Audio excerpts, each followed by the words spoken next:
Sir, অনেক দিন ধরে আমার পেনশনের ফাইলটার জন্য ঘোরাঘুরি করছি। আপনার অফিস থেকে বলছে 30% কমিশন দিতে হবে।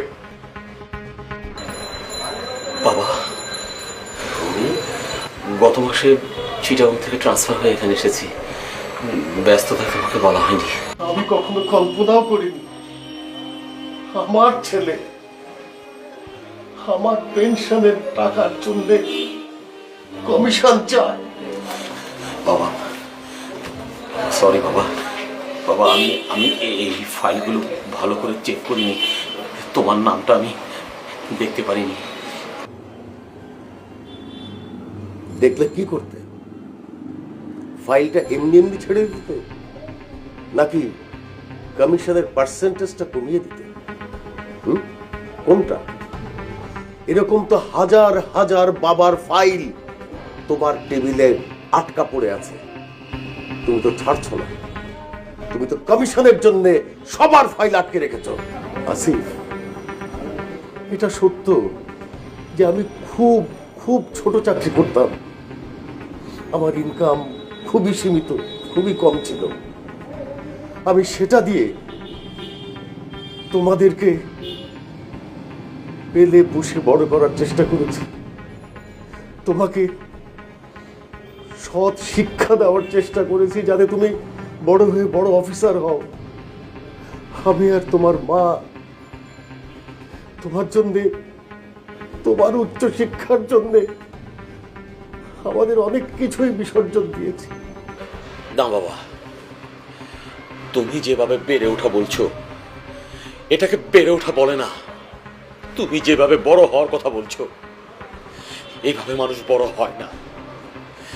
বাবা মনে করে দেখো, তুমি আমাকে যেরকম অভাবের মধ্য দিয়ে বড় করেছো, এইভাবে মানুষের জীবন হতে পারে না। তুমি আমাকে এক ঈদে একটা শার্ট দিলে, পরের ঈদে তুমি আমাকে একটা প্যান্টস দিতে, শার্ট দিতে পারতে না। বাবা, তুমি আমাকে কবে নতুন জুতা কিনে দিয়েছো আমি ভুলে গেছি। পুরনো জুতা দিয়ে বছর উপরে বছর আমি ক্লাস করেছি, একটার পর একটা ক্লাস আমি পাস করেছি।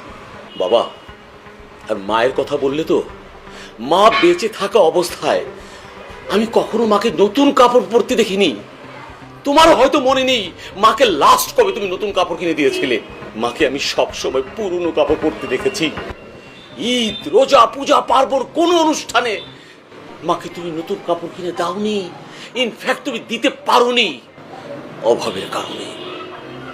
বাবা, আমি যে অভাবের মধ্যে বড় হয়েছি, আমার ভবিষ্যৎ সন্তানের জন্য আমি এই অভাবের পৃথিবী রেখে যেতে চাই না। দারিদ্রতার কষ্ট আমি জানি বাবা, আমি চাই না আমার যে সন্তান হবে, সে সন্তান এই অভাবটাকে ফেস করুক। অসৎ পন্থায় উপার্জন করে তুমি তোমার সন্তানকে সুন্দর পৃথিবী দিতে চাচ্ছ। ভালো, এখন তো মনে হচ্ছে আমিই ভুল করেছি। আমি তোমাকে বড় অফিসার বানানোর চেষ্টা করেছিলাম, মানুষ বানানোর চেষ্টা করি। ফাইলটা দিয়ে দাও। যেদিন এই চেয়ারে একজন সৎ অফিসার বসবেন, যিনি কমিশনের বিনিময়ে পেনশন ফাইল রিলিজ করবেন না, পেনশন ফাইল এমনি এমনি রিলিজ করবেন, সেই দিন আমি আসবো। বলে আমার কমিশন দিয়ে পেনশন পাওয়ার কোনো দরকার নেই। বাবা,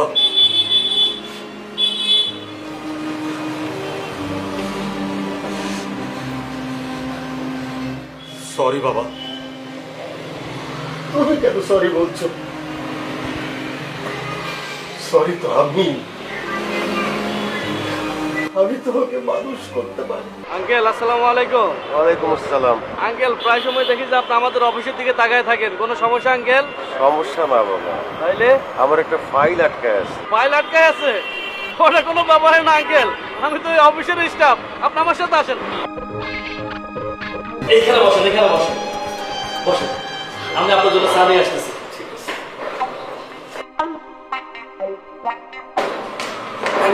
এই না স্যার আনেন। আচ্ছা আঙ্কেল, আপনার কিসের ফাইল আটকে আছে? আমার তো পেনশনের ফাইল আটকে আছে বাবা।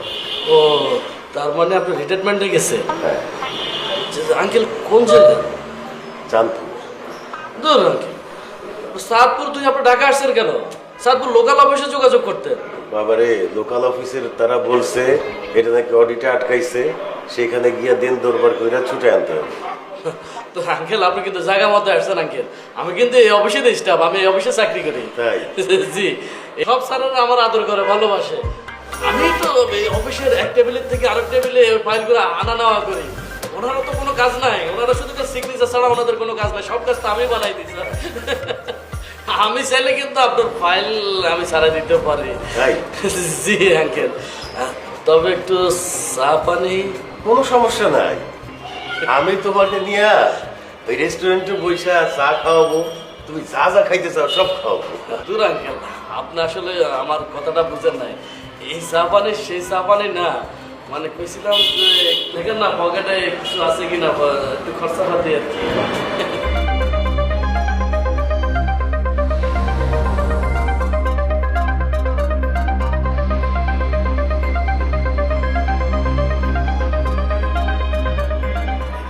এটা কি দিলেন আঙ্কেল? চা খাওয়া?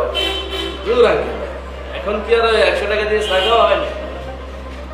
কি করেন, এটা রাখেন, এটা দেন, এটা দেন, এটা দিলে 1000 টাকা চা খাইতে? কি যে কর না আঙ্কেল, এই চা কি আমি একা খাবো?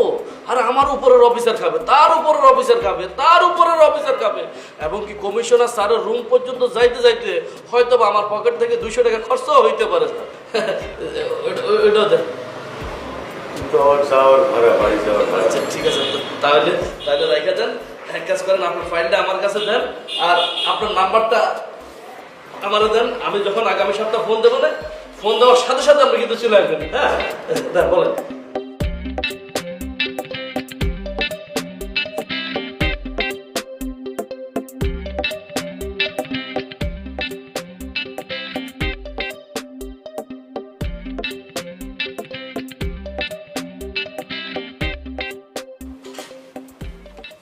আরে হারুন ভাই, কয়টা বাজে?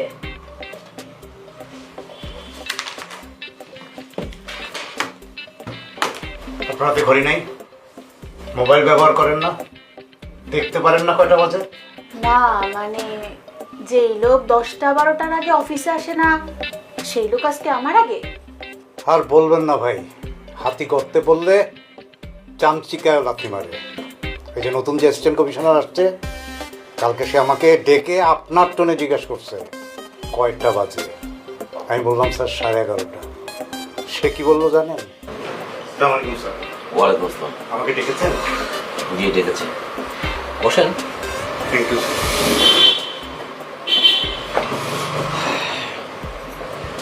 আপনার নাম যেন কি? স্যার হারুন। আচ্ছা হারুন সাহেব, আমি কি? আপনি স্যার? আমি আপনার boss, direct boss, yes sir. এই ডিপার্টমেন্টের হেড। স্যার তা আমি ডিপার্টমেন্টের প্রধান হয়ে যদি সকাল 9টায় অফিসে আসতে পারি, আপনি কেন 11:30টায় আসবেন? সরি স্যার, রাস্তায় জ্যাম ছিল। হ্যাঁ এটা জানি তো, ঢাকা শহরে যে জ্যাম আছে সবাই জানে। আপনি জ্যামটা ধরে যোগ করে সেই পরিমাণ টাইম হাতে নিয়ে রওনা দিবেন। আচ্ছা আপনার রুমে আরেকটি মেয়ে আছে, তার নাম কি? স্যার শাহানা। শাহানা। সে কোথা থেকে আসে যেন? টঙ্গী চারাগাঁ। এবার বুঝুন, সেই টঙ্গী চেরাগালি থেকে সে চলে আসে অফিসে ঠিক 9টায়, আর আপনি আসেন 11:30টায়। আপনার রুমে কতজন কর্মচারী আছে? 6 জন স্যার। 6 জন। আমি একটা চেয়ার এবং টেবিল সরিয়ে ফেলবো আগামীকাল থেকে। কেন স্যার? হিসাবটা সহজ, যে দেরিতে আসবে সে বসার সিট পাবে না, সে দাঁড়িয়ে অফিস করবে। এখন আপনি সিদ্ধান্ত নেন, যদি তাড়াতাড়ি আসেন তাহলে সিট পাবেন, আর যদি দেরিতে আসেন তাহলে সিট পাবেন না। First come first serve. আর দেরি হবে না আমার কথা শেষ। স্যার। কিছু বলবেন? কথা শেষ মানে আমি আপনাকে যেতে বলেছি। আসসালামু আলাইকুম স্যার। বড় দেখে তো মনে হয় বুদ্ধিজীবী, মাথায় কিচ্ছু বুদ্ধি নেই। স্যার তো খুব মজার মানুষ। তাহলে স্যার বলেছে একটা চেয়ার কমিয়ে দেবে, তাই তো? এইটাই পৃথিবীর নিয়ম। সরলভাবে আমি যখন আমার ঘটনা শেয়ার করব, মানুষ তখন সেটা নিয়ে তালি বাজাবে। জানি তো খেপান। ইস, আজকে আবার আধা ঘন্টা লেট হয়ে গেছে। ও ম্যাডাম আপনি আসছেন? আপনি তো বড় স্যার ডাকছেন। জান, গতকাল আমাকে ডাকার পর কি বললো সব তো বলেছি আপনাকে। একটা চেয়ার কমানোর কথা ছিল, এখন যদি 2টা চেয়ার কমানোর কথা বলে। যান।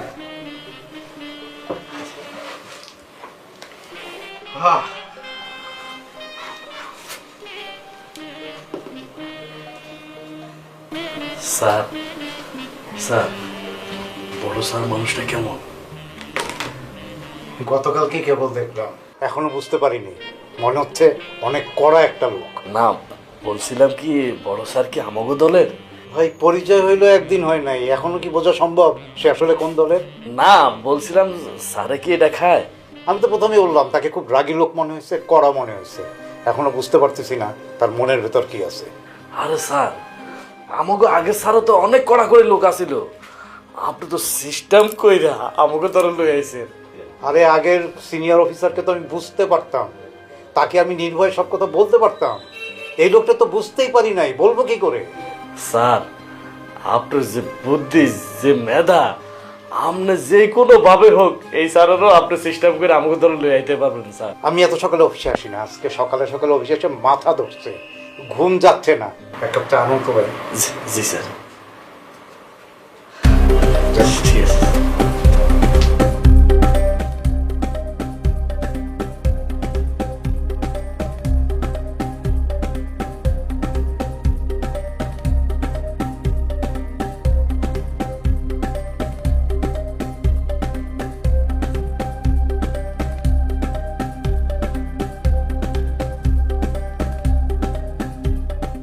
আপনি আঙ্কেল আপনি চলে এসেছেন।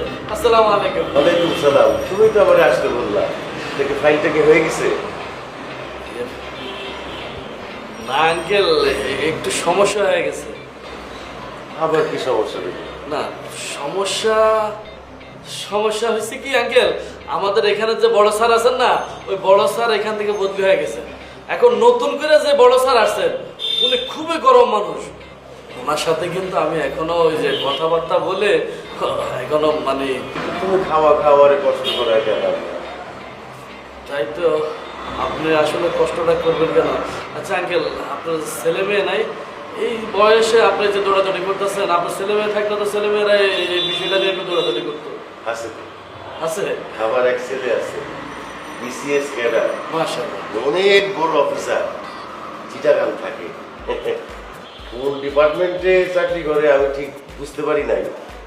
অনেক কথা বলছে, কিন্তু আমি তো সামান্য কেরানির চাকরি করছি, শিক্ষা দীক্ষা তেমন ছিল না, এই জন্য আমি সব কথা বুঝি না। আপনার ছেলে তো বড় অফিসার, তাহলে ওনারে ঢাকা পাঠাই দেন না। ঢাকার বড় অফিসারদের সাথে কথা বলে আপনার ফাইলের বিষয়টা নিয়ে একটু মিউচুয়াল করতো, মানে মিটমাট করতে পারতো। কিন্তু বাবা আমার ছেলের মতোই, তোমারে বলতে লজ্জা কি? না জি বলেন। আসলে বলছে কি, আমার ছেলে যারে বিয়ে করছে সে অনেক ধনী ঘরের মেয়ে। বাহ, এখন সে তো আইসা আমাদের বাড়িতে ঠিক মতো থাকতে পারে না, অ্যাডজাস্ট করতে পারে না, ছোট ছোট ঘর, এসি নাই। এই জন্য ওরা দুজন আলাদা গিয়া চিড়াগাড়ি থাকে, আর আমি চাঁদপুরে থাকি। মাসে 2 মাসে একবার দুবার কথা হয়। কালকেও ফোন করছিলাম, অনেক বড় অফিসার তো মনে হয় অনেক ব্যস্ত থাকে, ফোনটা মনে হয় ধরতে পারে না। ও বুঝছি, তাহলে তো সব কাজ আমারই করা লাগবে। আচ্ছা ঠিক আছে, আপনি দেন কিছু খরচাপাতি লেগে দেন। আজকেও চা খাইতে হবে? চা তো আমি খাইতে চাই না, চা তো খাইতে চাই যে উপরের অফিসাররা, বুঝছে? ওনারা তো কি জানি বলে ওই যে গ্রিন টি, এই টি, সেই টি। ওনারা তো চা পানির খরচা ছাড়া তো কোনো কথাই বলতে চায় না। তাছাড়া কোনো কথা বলতে গেলে কাকে আগে চা হয়ে গেছে।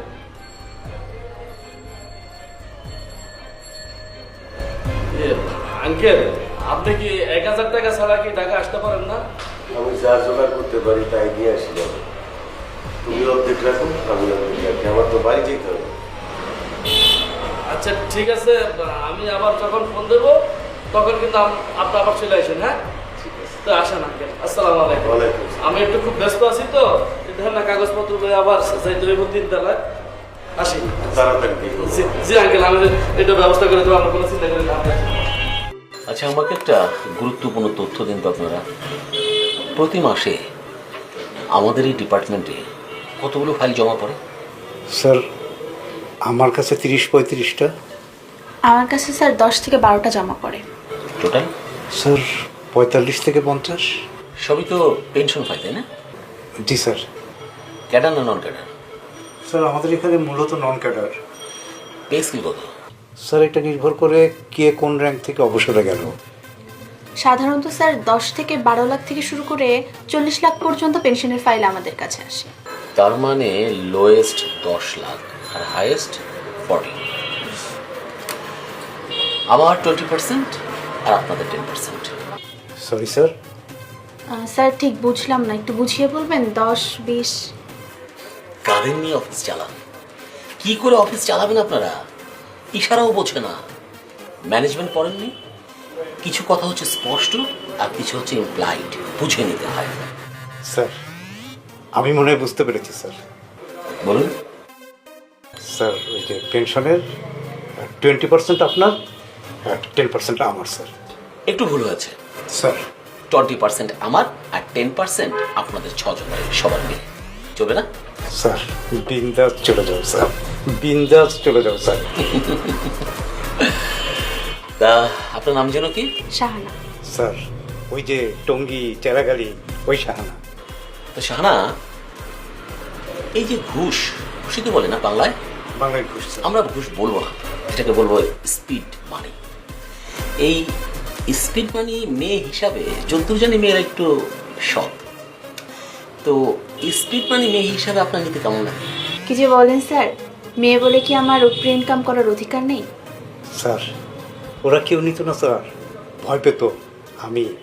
আমি স্যার অনেক বুঝিয়ে ওদের রাজি করিয়েছি যে নেবে না কেন, সবার সমান টাকা, যত ইচ্ছা খুশি নেবে। এভাবেই তো নারী পুরুষরা এগিয়ে যাবে কাঁধে কাঁধ মিলিয়ে। আপনাকে আমি প্রথম গবেট মনে করেছিলাম, এখন কিন্তু আমার ভুল ভেঙে গেছে। আপনি অনেক মেধাবী, ভালো ম্যানেজার, আপনাকে দিয়ে হবে। স্যার আপনি শুধু আমার জন্য একটু দোয়া করবেন স্যার, আপনার দোয়া নিয়ে যেন আমি এগিয়ে যেতে পারি স্যার। অবশ্যই করব।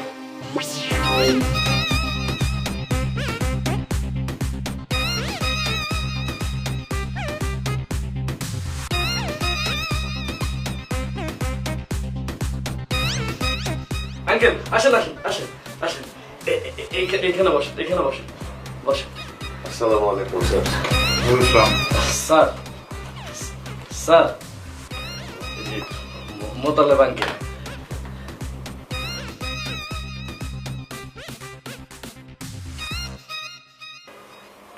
আপনি কবে কোথা থেকে রিটায়ার করেছেন? স্যার ওই যে সাতপুরের যে ফাইলটা স্যার। ও তাহলে আপনি চাঁদপুরের মোতালে। জি জি তো রিটায়ার করেছেন কবে?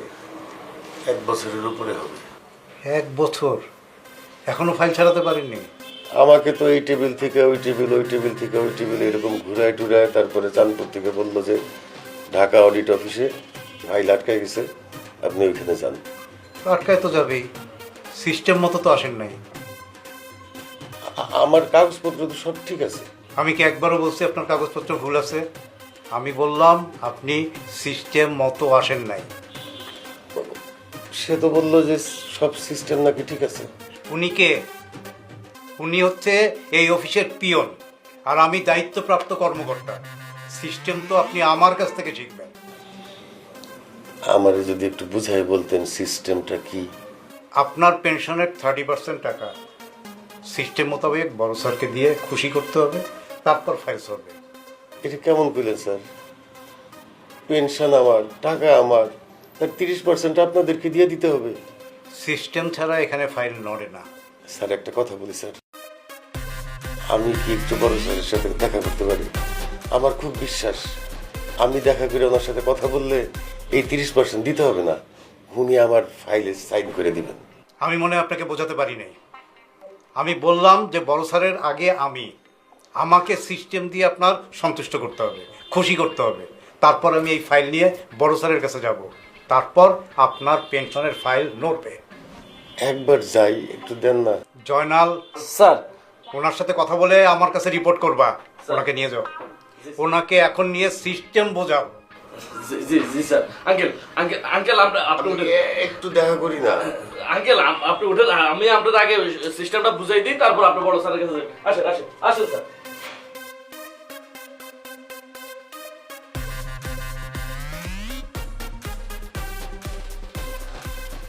কি দেখছো? Fun video? আরে দূর, দেখো না বেবিদের কি সুন্দর সুন্দর ভিডিও। বাহ, অনেক সুন্দর তো। দেখো দেখো কি ছোট্ট বেবি, আর কি সুন্দর স্কুলে যাচ্ছে। আচ্ছা, আমাদের যখন বেবি হবে তাকে আমরা কোন স্কুলে পড়াবো? ওহ, বিয়ে হয়েছে মাত্র 1 বছর, বেবি হবে, তারপরে স্কুলে পড়াবো? তোমার এখনই সব পরিকল্পনা? আচ্ছা, পড়াবো পড়াবো, অবশ্যই পড়াবো। মূর্খতা রাখবো না, আশেপাশে কোনো একটা স্কুলে ভর্তি করে দিব, অবশ্যই ভালো স্কুলে। মানে কি, আশেপাশে কি ভালো কোনো ইংলিশ মিডিয়াম আছে? আশ্চর্য, আমার ছেলে কি আমি ইংলিশ মিডিয়ামে পড়াবো? অফকোর্স ইংলিশ মিডিয়ামেই তো পড়াবো। ইস, একবার চিন্তা করে দেখো, তোমার ছেলে বলবে হ্যালো ড্যাড, আমাকে বলবে হ্যালো মাম্মি। ও আমার কাজিনরা হিংসে কিছু করবে, আর সবাই বলবে ভাবি আপনার বাচ্চা কি সুন্দর ইংলিশ বলে। আচ্ছা শোন, আমার ছেলে ইংলিশ মিডিয়ামে পড়বে, এরপর বাংলা ভুলে যাবে? না না, এইটা আমি নিতে পারবো না। বোকার মতো কথা বলো না তো, এখনকার স্টাইলই এটা। আমার ছেলে অবশ্যই বাংলা মিডিয়ামে পড়বে। না, আমার বাচ্চা কখনোই বাংলা মিডিয়ামে পড়বে না। বাংলা মিডিয়ামের বাচ্চাদের দেখেছো কি খ্যাত? কি বলছো তুমি? বাংলা মিডিয়ামে যারা পড়ে তাদের তুমি খ্যাত বলছো? আচ্ছা ভেবে দেখো, তুমি বাংলা মিডিয়ামে যারা পড়েছে তাদেরকে তুমি খ্যাত বলছো। তুমিও বাংলা মিডিয়ামে পড়েছো, আমিও বাংলা মিডিয়ামে পড়েছি। আমি কিন্তু একটা অফিসার হয়েছি, ফার্স্ট ক্লাস গ্যাজেটেড অফিসার। শোনো, ওই সময় আর এই সময় এক সময় না। এখন সময় কত আপডেট, এই যুগ আর ওই যুগ তো এক না। এখনকার বাচ্চাদের দেখেছো, ছোট ছোট বাচ্চা কিন্তু কি আপডেট। আমার বাচ্চা খ্যাত থাকবে, এটা আমি কিছুতেই হতে দেবো না। আচ্ছা ঠিক আছে, তুমি যদি এভাবে প্রেশার দাও, ঠিক আছে, ইংলিশ মিডিয়ামে পড়লো। শোনো, আমি কিন্তু আরো অনেক কিছু প্ল্যান করে রেখেছি। এ লেভেল দিলে ওকে দেশের বাইরে পাঠিয়ে দেবো, ওখানে সিটিজেনশিপ হয়ে যাবে, তারপর আমাদের নিয়ে যাবে। কি কি কি বলছো তুমি? আমাদের বাচ্চা আমাদের সাথে থাকবে না মানে লেখাপড়া করে বিদেশ চলে যাবে, আমরা তাকে দেখতে পাবো না? আরে তুমি বোকা নাকি? আমাদের বাচ্চা ওখানে যেয়ে সেটেল হয়ে যাবে, ভালো চাকরি করবে, কত টাকা বেতন পাবে, তারপর সাথে সাথে তোমাকে আর আমাকে নিয়ে যাবে। শোনো, তোমাকে একটা বাস্তব কথা বলি, যারা এদেশে কোনো কিছু করতে পারে না, ব্যর্থ হয়, তারা বিদেশে চলে যায়। আমরা তো এদেশে অনেক কিছু করতে পারছি, আমরা কেন বিদেশ যাবো? আমাদের ছেলে কেন বিদেশ যাবে? এদেশে থেকেই বড় কিছু করবে। আমরা করো না তো, বললাম না তোমার সময় আর এই সময় এক সময় না। তাছাড়া আমি যেটা বলেছি সেটাই হবে।